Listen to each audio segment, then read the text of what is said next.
رمضان کو گزرے ایک وقت ہو گیا ہے اور ہمارا قرآن مجید کے ساتھ تعلق شاید ماند پڑ چکا ہے۔ بہت سارے وہ لوگ جو رمضان کے مہینے میں قرآن کی تلاوت کرنے والے، قرآن مجید ان کے ہاتھوں میں نظر آتا تھا، لیکن کئی مہینے بیت گئے، کئی ہفتے گزرے کہ قرآن ہمارے ہاتھوں میں نظر نہیں آیا اور ہم قرآن مجید سے اعراض کرنے والوں میں شاید لکھے جا چکے۔ تو قرآن مجید سے اعراض کرنے والا صرف رمضان کے مہینے میں اس کے ساتھ تعلق رکھنے والا اور اس کے بعد سال کے 11 مہینے پرواہ نہ کرنے والا دنیا میں کیا نقصان اٹھاتا ہے،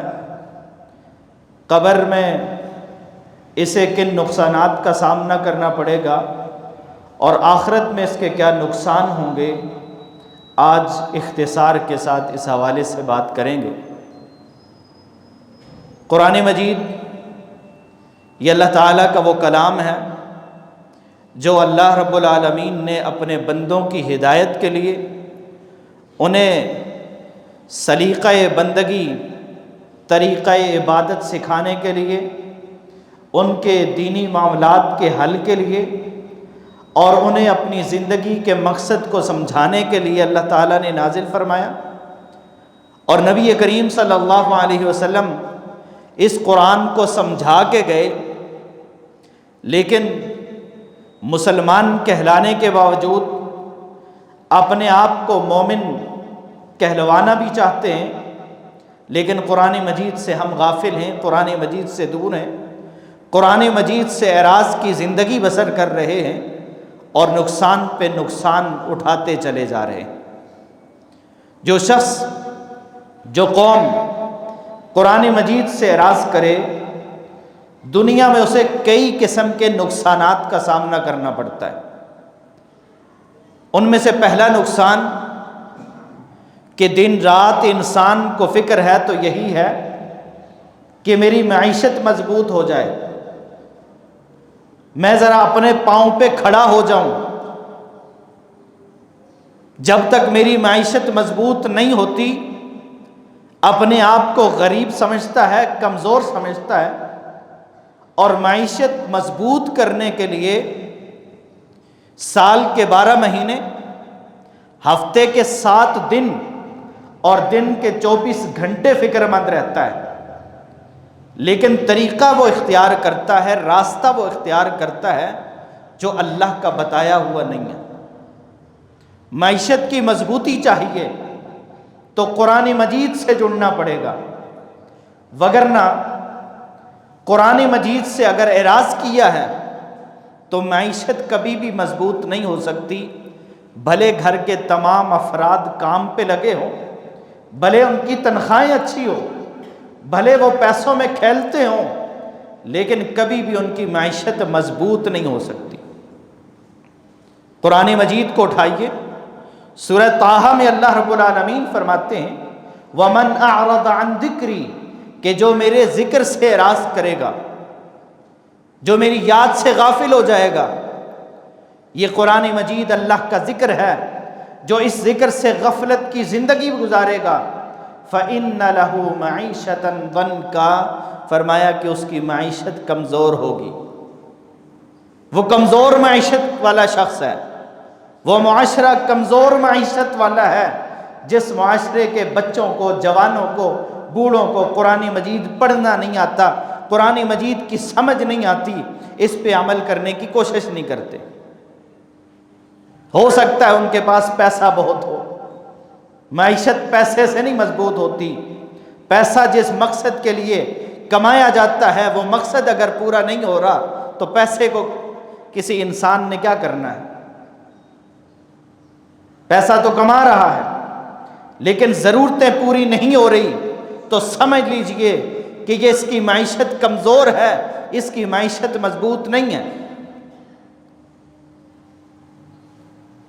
فَإِنَّ لَهُ مَعِيشَةً ضَنْكَ، اس انسان کی معیشت ہمیشہ کمزور رہے گی جب تک یہ قرآن مجید سے نہیں جڑتا۔ یہ سمجھتا ہے کہ میرے پاس مال آئے گا تب جب میں صبح اٹھ کے اندھیرے میں گھر سے نکلوں گا اور رات کے اندھیرے میں واپس آؤں گا، پورا دن محنت کروں گا تو میرے پاس پیسہ آ جائے گا۔ لیکن نہ اس کے گھر میں قرآن مجید پڑھنے کا رجحان ہے، نہ اس کے آفس میں قرآن مجید کا نسخہ ہے کہ یہ قرآن کی تلاوت کرنے والا ہو۔ جب تک قرآن مجید کی تلاوت نہیں ہوگی اور قرآن مجید سے اعراض برتا جائے گا، اس وقت تک صبح سے لے کر شام تک یہ محنت کرتا رہے، یہ ایسا ہی رہے گا، اس کی زندگی ایسے ہی گزر جائے گی۔ دلوں کو اطمینان ملتا ہے، معیشت کی مضبوطی حاصل ہوتی ہے، قرآن مجید سے ہوتی ہے۔ الا بذکر اللہ تطمئن القلوب، جو قرآن کے ساتھ جڑا ہوا ہے نا، اس کے پاس رہنے کے لیے کوئی عالی شان محلات نہیں ہے، اس کے پاس کھانے کے لیے ہر وقت کو بہترین قسم کی غذائیں نہیں ہیں، لیکن اللہ تعالیٰ نے اسے دل کا اطمینان دیا ہوا ہے۔ یہ دال ساگ کھا کے بھی اطمینان کی زندگی گزار لیتا ہے، یہ سوکھی روکھی کھا کے بھی اطمینان اور سکون کی زندگی گزارتا ہے، یہ دنیا کے پیچھے بھاگتا نہیں ہے۔ اور دوسری طرف جو قرآن سے غافل ہے، اس کے گھر میں ہر سہولت موجود ہے، ہر چیز اس کی چاہت اور منشا کی موجود ہے، لیکن سوال کر کے پوچھ لیں، کہتا ہے زندگی میں سکون نہیں ہے، زندگی میں اطمینان نہیں ہے۔ یہ اطمینان کیسے آتا، یہ معیشت مضبوط کیسے ہوتی کہ اللہ کے قرآن سے غافل ہیں، قرآن مجید نہ پڑھنا آتا ہے، نہ سمجھنا آتا ہے، نہ اس پہ عمل کرنے کی کبھی کوشش کی۔ الا بذکر اللہ تطمئن القلوب، اللہ کا ذکر، قرآن مجید کی تلاوت، جس کے پڑھنے سے، جس کے سننے سے دلوں کو سکون ملتا ہے۔ آج ہم نے یہ کہہ دیا کہ دلوں کا سکون تو موسیقی میں، دلوں کا سکون تو فلاں چیز میں ہے، اور ہم نے اللہ کی بنائی ہوئی فطرت کو بدل ڈالا۔ یاد رکھیے، مومن کا دل، جس کو اللہ رب العالمین نے قلب سلیم عطا کیا ہے، جو سلیم دل ہے، صحیح دل ہے، اس کو آج بھی اگر غذا ملتی ہے تو قرآن مجید کی تلاوت سے ملتی ہے، قرآن پڑھنے اور قرآن سننے سے ملتی ہے۔ اور اگر ہماری روحوں کو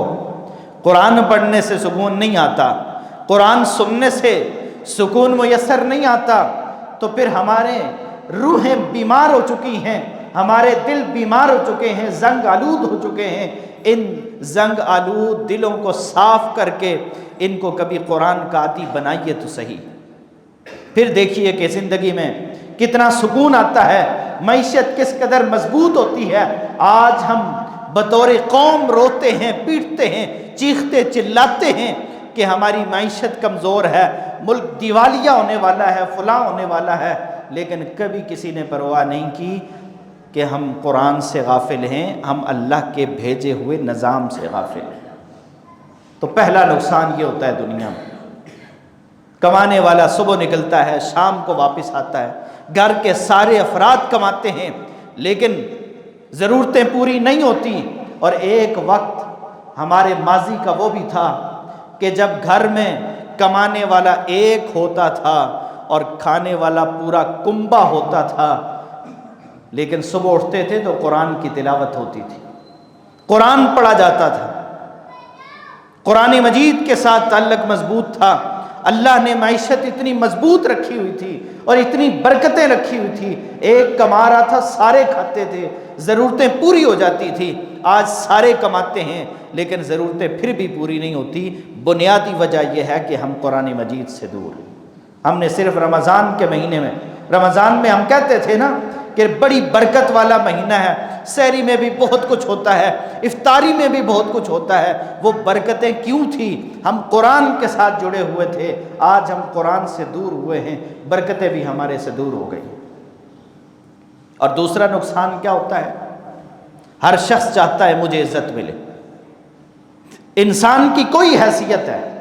وہ عزت کا متلاشی ہے، عزت لینا چاہتا ہے،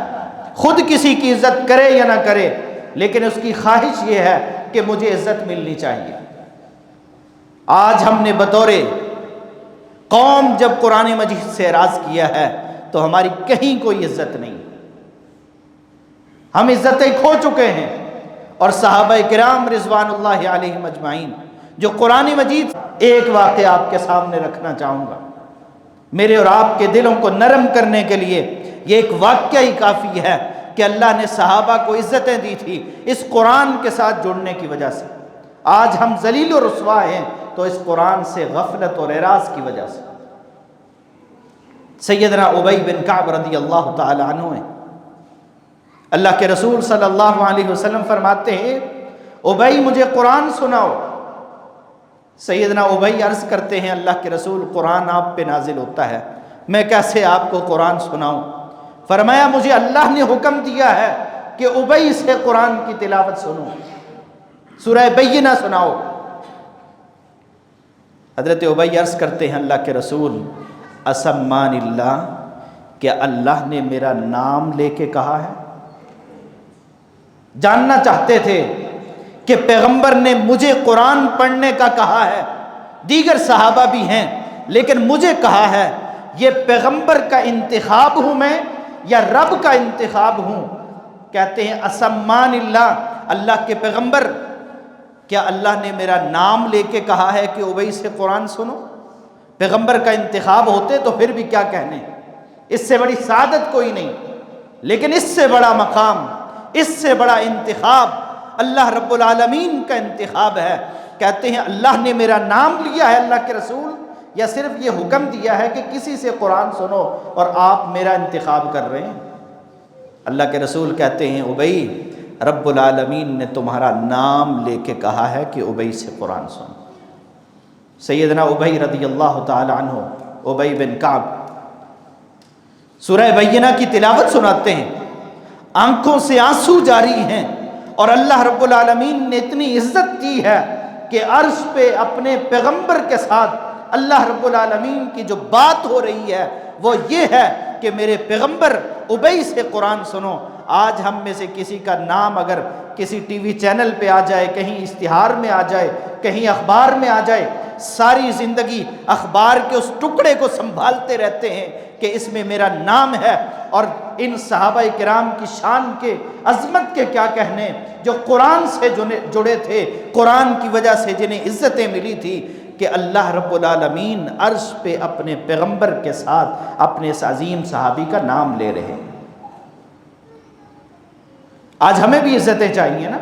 ہم بھی عزت چاہتے ہیں، لیکن ہماری عزتوں کے معیار ہو رہے ہیں۔ ہم کسی کو گرا کے خود معزز بننا چاہتے ہیں، ہم مال کما کے عزت دار بننا چاہتے ہیں، ہم اچھا کھا کے عزت دار کہلوانا چاہتے ہیں، ہم لباس پہن کے سمجھتے ہیں کہ شاید اس کی وجہ سے ہماری عزت ہو جائے گی، لیکن جو حقیقی عزت ہے قرآن مجید کے ساتھ جوڑنے کی وجہ سے جو ملتی ہے، اس عزت کو ہم نے بھلا دیا ہے۔ نبی کریم صلی اللہ علیہ وسلم نے فرمایا ان اللہ یرفع بہذا الکتاب اقواما، کہ اللہ رب العالمین اس قرآن کی وجہ سے عزتیں عطا کرتے ہیں، وَيَضَعُ بِهِ آخَرِينَ، اور اسی قرآن سے اعراض کرنے کی وجہ سے، قرآن سے دوری اختیار کرنے کی وجہ سے، قرآن مجید سے غافل ہونے کی وجہ سے اللہ تعالیٰ ذلیل و رسوا بھی کرتے ہیں۔ یہ میرے اور آپ کے اختیار میں تھا کہ قرآن سے جڑ جاتے تو عزتیں ملتی، جب ہم قرآن سے نہیں جڑے تو ہمیں تو یہ شکوہ رہتا ہے کہ گھر میں عزت نہیں ہو رہی، باہر کہاں عزت ہونی۔ تو یہ عزتیں اگر ہم لینا چاہتے ہیں کہ ہر جگہ ہماری عزت ہو جیسے صحابہ کی عزت ہوئی تھی، تو پھر اس قرآن مجید کو اپنے سینے سے لگانا ہوگا، اس قرآن مجید کو اپنا اوڑھنا اور بچھونا بنانا ہوگا، اس کے مطابق اپنی زندگی گزارنے کی کوشش کرنی ہوگی۔ تیسرا نقصان اس انسان کے لیے جو قرآن مجید سے غافل ہو جاتا ہے، دنیا کی زندگی میں پرواہ نہیں کرتا، قرآن اس کے گھر میں ہے لیکن اسے اس نے غلاف میں لپیٹ کر الماری میں اس اونچی جگہ پہ رکھا ہوا ہے جہاں نہ وہ خود پہنچتا ہے اور نہ اس کے بچے پہنچتے ہیں۔ ہم نے شاید قرآن چونکہ شفا ہے نا، تو ایسی دوائی سمجھ لیا ہے کہ جس کے اوپر لکھا ہوتا ہے بچوں کی پہنچ سے دور رکھیں، ہم نے کہا اس کو بڑوں کی پہنچ سے بھی دور رکھیں، کہیں کسی کے ہاتھ میں قرآن نہ آ جائے، قرآن آ جائے گا تو اس کی زندگی بدل جائے گی۔ ہم نے قرآن کے ساتھ وہ سلوک کیا کہ رمضان کے ایک مہینے میں کچھ نہ کچھ پڑھ کر یا سن کر ہم قرآن سے ایسے غافل ہوئے کہ اس کے بعد آج تک نہ ہم نے قرآن مجید کو کھولا، نہ اس کو پڑھا، نہ اس کو سمجھنے کی کوشش کی، نہ اس قرآن کے ساتھ جڑے۔ تو نتیجہ کیا نکل رہا ہے؟ اللہ کے پیغمبر صلی اللہ علیہ وسلم اس بات کا تذکرہ کرتے ہیں کہ سورہ بقرہ کی تلاوت کیا کرو، سورہ بقرہ کو پڑھا کرو۔ جس گھر میں سورہ بقرہ پڑھی جاتی ہے شیطان وہاں سے بھاگ جاتا ہے، اور جس گھر میں قرآن کی تلاوت نہیں ہوتی شیطان وہاں اپنے ڈیرے لگاتا ہے، اور قرآن اس بات کی گواہی دیتا ہے وَمَن يَعْشُ عَن ذِكْرِ الرَّحْمَنِ نُقَيِّضْ لَهُ شَيْطَانًا فَهُوَ لَهُ قَرِينٌ، کہ جو رحمان کے ذکر سے غافل ہوتا ہے، جو قرآن سے دوری اختیار کرتا ہے، جو قرآن مجید سے غافل ہو جاتا ہے، نُقَيِّضْ لَهُ شَيْطَانًا، اللہ رب العالمین فرماتے ہیں کہ ہم شیطان کو اس پر مسلط کر دیتے ہیں اور شیطان اس کا دوست اور ساتھی بن جاتا ہے۔ آج اگر کسی بچے کا یارانہ، اس کی دوستی، اس کا تعلق، اس کا اٹھنا بیٹھنا اچھے لوگوں کے ساتھ نہ ہونا، پورے محلے میں اسے ملامت کیا جاتا ہے کہ فلاں کا اٹھنا بیٹھنا اچھا نہیں ہے، فلاں کا آنا جانا اچھا نہیں ہے، اس کے دوست اچھے نہیں ہیں۔ ہر دوسرا شخص اس کے والدین کو کہہ رہا ہوتا ہے کہ اپنے بچے کو بچائیں، یہ فلاں لوگوں کے ساتھ اٹھتا بیٹھتا ہے۔ کیا خیال ہے اگر ہمارا اٹھنا بیٹھنا، یاری دوستی تعلق شیطان کے ساتھ ہوگا تو پھر ہم سے اچھا تو وہ بچہ ہے کہ جو کم از کم انسانوں کے ساتھ تو بیٹھ رہا ہے نا، جس کا تعلق کم از کم انسانوں کے ساتھ تو ہے۔ لیکن اگر ہم قرآن سے دور ہو گئے، قرآن سے غافل ہو گئے تو یاد رکھنا شیطان صرف دوست نہیں بنتا بلکہ دوست بھی ایسا کہ مسلط ہو جاتا ہے، اور پھر وہ اپنے راستے پر چلاتا ہے، اور انسان گناہ کر کے بھی یہ سمجھ رہا ہوتا ہے کہ شاید میں نے بڑی نیکی کر لی ہے، بڑا مارکہ میں نے فتح کر لیا۔ تو پہلا نقصان دنیا میں کیا ہوتا ہے؟ معیشت کمزور رہتی ہے، دن رات کماتا ہے، جمع کر کر کے رکھتا ہے، لیکن روتا پھر بھی یہی ہے کہ ضرورتیں پوری نہیں ہو رہی، میرے تو اپنے کام پھنسے ہوئے ہیں، علاج کے لیے جا رہا ہوں، فلاں کام کروا رہا ہوں، فلاں کام کر رہا ہوں، کما کے، لیکن برکت سے خالی ہوتا ہے وہ گھر جس میں قرآن کی تلاوت نہیں ہوتی، معیشت کمزور رہتی ہے۔ دوسرا نقصان کہ ایسا انسان عزت نہیں پا سکتا، عزت اسی کی ہوتی ہے، احترام اسی کو ملتا ہے جو قرآن سے جڑتا ہے، جو قرآن سے تعلق توڑ لیتا ہے۔ ہو سکتا ہے دنیا بظاہر اس کی عزت کرتی ہو، اس کے عہدے کی وجہ سے، اس کے منصب کی وجہ سے، اس کی دنیاوی حیثیت کی وجہ سے، لیکن اللہ کے ہاں اس کی کوئی حیثیت نہیں ہے، اور دنیا کے ہاں بھی اس کی حیثیت تب تک ہوتی ہے جب تک اس کے پاس وہ عہدہ ہوتا ہے۔ جس دن عہدہ جاتا ہے وہی لوگ جو اس کے منہ پہ اس کی تعریفیں کر رہے ہوتے ہیں وہی اس کو گالیاں بھی دے رہے ہوتے ہیں۔ اور تیسرا نقصان یہ ہوتا ہے کہ گھروں میں جو ہم کہتے ہیں نا جی جادو کا مسئلہ چل رہا ہے، کوئی جنات کا مسئلہ ہے، کوئی سایہ ہے، کوئی فلاں ہے، یہ کوئی چیز نہیں ہوتی۔ یہ تب شیطان کا ہمارے اوپر تسلط ہوتا ہے جب ہم قرآن سے دور ہوتے ہیں۔ اگر ہم قرآن سے جڑ جائیں تو یہ جو لوگ ہیں نا جن کا کام یہ ہوتا ہے کہ جنات ہم نکالتے ہیں، فلاں کرتے ہیں، فلاں کرتے ہیں، ان کی دکانیں بند ہو جائیں۔ تو جب ہم قرآن خود نہیں پڑھتے، خود اس سے غافل اور دور ہوتے ہیں، تو پھر یہ بیماریاں، یہ شیطان کا تسلط، یہ گھروں میں جنات اور فلاں یہ ساری چیزیں پھر تب ہمارے اوپر حملہ آور ہوتی ہیں۔ یہ تو دنیا کے نقصانات ہیں نا، اور بہت سارے ہیں، لیکن آگے بڑھتے ہیں۔ دنیا کی زندگی ختم ہونے والی ہے، برزخ کی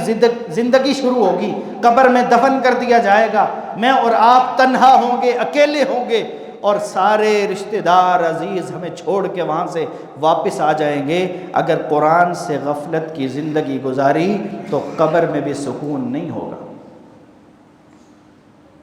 امام بخاری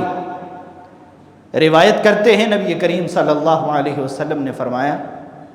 کہ جب بندے کو قبر میں دفن کیا جاتا ہے، حساب و کتاب کا معاملہ ہوتا ہے، فرشتے اس کے پاس آتے ہیں اور آ کر اس سے سوال کرتے ہیں، من ربک من نبیک ما دینک، تیرا رب کون ہے، تیرا نبی کون ہے، تیرا دین کیا ہے؟ قرآن پڑھنے والا ان سوالوں کے جواب دے لیتا ہے۔ لیکن جو قرآن سے غافل رہا، جو قرآن سے دور رہا، جسے قرآن پڑھنا ہی نہیں آتا، جسے قرآن کی سمجھ ہی نہیں ہے، یہ سوالوں کے جواب نہیں دے پائے گا، کہے گا ہا ہا لا ادری کنت اقول ما یقول الناس، ہائے افسوس مجھے نہیں پتا، میں نہیں جانتا کہ میرا رب کون ہے، میرا پیغمبر کون ہے۔ قبر کی سختی میں انسان بھول جائے گا کہ کون ہے۔ جس کا عقیدہ پختہ ہوگا تو قول ثابت پہ قائم رہے گا، اور اگر عقیدہ پختہ نہیں رہا، عمل قرآن کے مطابق نہیں رہا، قرآن نے جو سکھایا ہے اسے سیکھ کے نہیں گیا، تو قیامت قبر میں سوال کا جواب نہیں دے پائے گا۔ رب کے فرشتے جو لوہے کے ہتھوڑے لے کے آئے ہوں گے، اسے مار کر اور ڈانٹ کر، کس سے ماریں گے؟ چھڑی نہیں ہوگی ان کے پاس، لوہے کے ہتھوڑے ہوں گے۔ آج ہمارا بچہ قرآن پڑھنے چلا جائے اور قاری صاحب ذرا سا ڈانٹ دیں تو ہم پتہ نہیں کیا کچھ طوفان بپا کرتے ہیں کہ ہمارے بچے پہ ہاتھ کیسے اٹھا لیا اور پتہ نہیں کیسا اور کیا کیا کہتے ہیں۔ نہیں ہونا چاہیے ایسا۔ قرآن یہ تو احترام دینے والی کتاب ہے، اس کے پڑھنے والے پڑھانے والے بڑے معزز ہوتے ہیں، ان کو اپنی عزت کا خیال رکھنا چاہیے۔ لیکن اگر کسی جگہ ایسا ہو جائے تو پھر اس کے بعد جو نتیجہ نکلتا ہے وہ ہمارے سامنے ہے، لیکن وہاں کوئی چھڑانے والا نہیں آئے۔ آج بچے کو سزا مل جائے نا، کبھی بھائی وارث بن کے آتا ہے، کبھی والد آتا ہے، کبھی والدہ آتی ہے، لیکن وہاں رب کے فرشتے ہوں گے، ہاتھ میں لوہے کے تھوڑے ہوں گے اور ماریں گے ان تھوڑوں کے ساتھ، تو وہاں کوئی چھڑانے والا نہیں ہوگا، وہاں کوئی بچانے والا نہیں ہوگا، وہاں کوئی حفاظت کرنے والا نہیں ہوگا۔ اگر کوئی حفاظت کا انتظام وہاں ہو سکتا ہے تو وہ قرآن مجید کی تلاوت ہے کہ میرے اور آپ کے پیغمبر فرماتے ہیں جب عذاب سر کی طرف سے آ رہا ہوگا منعت تلاوت القرآن، تو قرآن مجید کا پڑھنا اس عذاب کے راستے میں رکاوٹ بن جائے گا۔ لیکن یہ تو قرآن سے غافل رہا، یہ تو قرآن سے دور رہا، آج یہ سوالوں کے جواب نہیں دے پایا، اور رب کے فرشتے مار کے ڈانٹ کے کہہ رہے ہیں لا دریت ولا تلیت، نہ تو نے قرآن مجید کو سمجھنے کی کوشش کی، نہ تو نے قرآن مجید کو پڑھا، سوالوں کے جواب کیسے دیتا؟ تو قبر میں بھی نقصان ہی اٹھانا پڑ رہا ہے، اور قبر کے بعد پھر حشر کی زندگی ہے، آخرت کی زندگی ہے۔ دنیا میں قرآن سے غافل رہ کے غفلت کی زندگی بسر کر کے چلے گئے، قیامت والے دن سب سے پہلا جو کام ہونا ہے، انسانوں کو قبروں سے اٹھایا جانا ہے۔ جب انسان برہنہ حالت میں ہوں گے اور اکیلے ہوں گے، ہر انسان کو اپنی فکر ہوگی، پسینے میں ڈوبے ہوئے ہوں گے، اللہ رب العالمین اس کا نقشہ کھینچتے ہوئے فرماتے ہیں وَنَحْشُرُهُ يَوْمَ الْقِيَامَةِ أَعْمَى، ہم اسے قیامت والے دن اندھا کر کے اٹھائیں گے۔ قبر سے اٹھ رہا ہوگا، لوگ دیکھ رہے ہوں گے، انہیں نظر آئے گا، لیکن یہ قرآن سے غفلت کی زندگی گزارنے والا، یہ اللہ کی یاد سے غافل رہنے والا، قیامت والے دن اندھا کر کے اٹھایا جائے گا، نظر کچھ نہیں آ رہا ہوگا۔ دنیا میں فوت ہوا تھا تو دیکھتے دیکھتے آنکھیں صحیح سلامت تھی، فوت ہو گیا، لیکن قیامت والے دن اٹھایا جا رہا ہے تو آنکھیں کام نہیں کر رہی، آنکھیں تو ہیں لیکن نظر کچھ نہیں آتا۔ سوال کرے گا قال رب لم حشرتنی اعمیٰ، اللہ سے پوچھے گا کہ اللہ لم حشرتنی اعمیٰ، تو نے مجھے اندھا کر کے کیوں اٹھایا ہے؟ میں دنیا میں بینا تھا، مجھے نظر آتا تھا، وقد کنت بصیرا،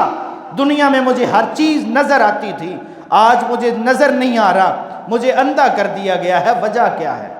قال رب لم حشرتنی اعمیٰ وقد کنت بصیرا قال كذلك اتتك آیاتی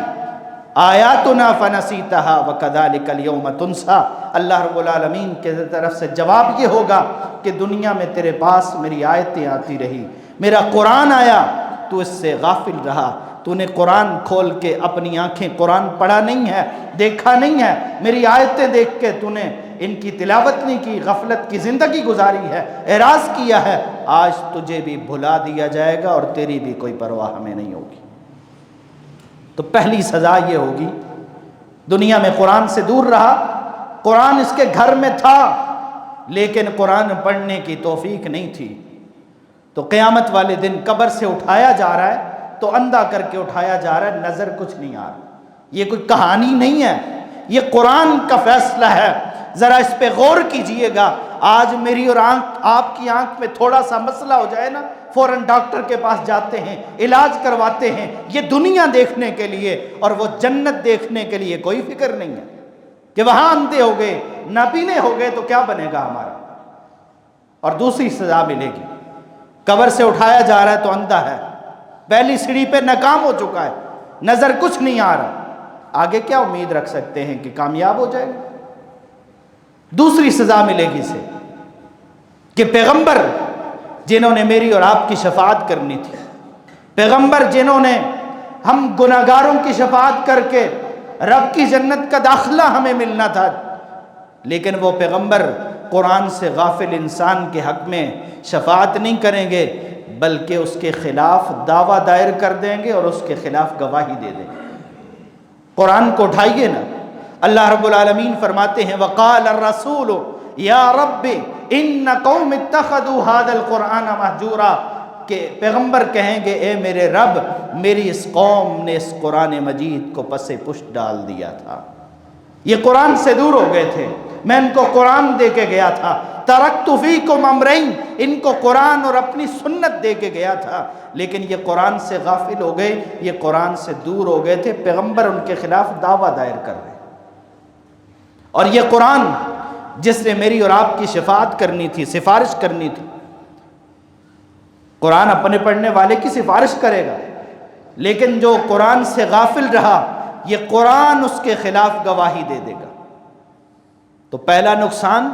قبر سے اٹھایا جا رہا ہے تو نبینا کر کے، دوسرا نقصان امید ہوگی کہ پیغمبر سفارش کر دیں گے لیکن پیغمبر اس کے خلاف گواہی دے دیں گے، اور تیسرا نقصان کہ شاید قرآن ہی میری معافی کا سبب بن جائے، قرآن معافی کا سبب نہیں ہوگا بلکہ قرآن اس انسان کے خلاف گواہی دے دے گا۔ رسول اللہ صلی اللہ علیہ وسلم نے فرمایا القرآن حجت لک او علیک، یہ قرآن کل قیامت والے دن یا تو آپ کے حق میں گواہی دے گا یا آپ کے خلاف گواہی دے گا۔ اسے پڑھیں گے، اسے سمجھیں گے، اس کے حقوق کو ادا کریں گے تو یہ قرآن حق میں گواہی دے گا، اور اگر اس قرآن سے غافل رہے تو پھر یہ انسان کے خلاف گواہی دے گا۔ اور آخری، چوتھا اور سب سے بڑا نقصان کہ یہ قرآن صرف خلاف گواہی نہیں دے گا بلکہ یہ جہنم میں داخل کرنے کا سبب بنے گا۔ جو قرآن سے دور ہو گیا، جس نے قرآن کو اپنے لیے راہ ہدایت نہیں بنایا،